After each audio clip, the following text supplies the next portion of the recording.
میرا رب کہتا ہے ما یفعل اللہ بعذابکم ان شکرتم وآمنتم، تمہیں عذاب دے کے مجھے کیا خوشی ہوگی، تم توبہ کر لو، شکر گزار بن جاؤ تو میں تمہارا قدردان بھی ہوں، جاننے والا بھی ہوں۔ پھر میں کسی سے ناراض ہو جاتا ہوں، جب وہ مجھے منانے آتا ہے تو میں اس کا استقبال نہیں کرتا، میری پہلی کوشش ہوتی ہے کہ اس سے میری ملاقات ہی نہ ہو۔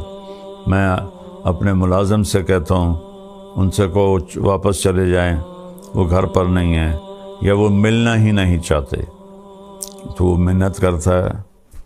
واقعہ یاد آ گیا، غلام حیدر وائن مرحوم بڑا درویش وزیر اعلیٰ گزرا ہے، تو غریب سے گھر کا تھا، اور جس گھر میں زندگی گزاری ایک چھوٹا سا گھر تھا 2.5-3 مرلے کا، اسی میں وزارت اعلیٰ گزاری، اسی میں وہ بے گناہ شہید کر دیا گیا۔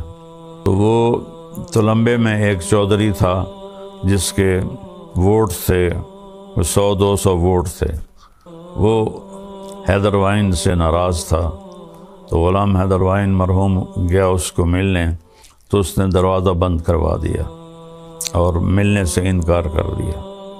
تو حیدر وائن نے کرسی منگوائی اور اس کے باہر دروازے پر کرسی بچھا کے بیٹھ گیا، اور فجر کی اذان تک بیٹھا رہا، سردیوں کے دن تھے۔ یہ بات مجھے وہ آدمی خود سنا رہا ہے، کہتا پھر مجھے بڑی شرم آئی اور میں نے جا کے دروازہ کھولا اور ان سے ملا۔ یہ ہوتا ہے ہمارا معاملہ جب ہم کسی سے ناراض ہوتے ہیں۔ اور میرا اللہ کیا کہہ رہا ہے، من تقرب الیہ تلقیتہ من بعید، جو مجھے راضی کرنے کے لیے میری طرف آتا ہے میں آگے بڑھ کے اس کا استقبال کرتا ہوں۔ سبحان، جس سے ہم ناراض ہوں ہم اس کا استقبال کرتے ہیں۔ اور میرا رب کہہ رہا ہے کہ جو مجھے منانے آتا ہے میں آگے بڑھ کے اس کا استقبال کرتا ہوں۔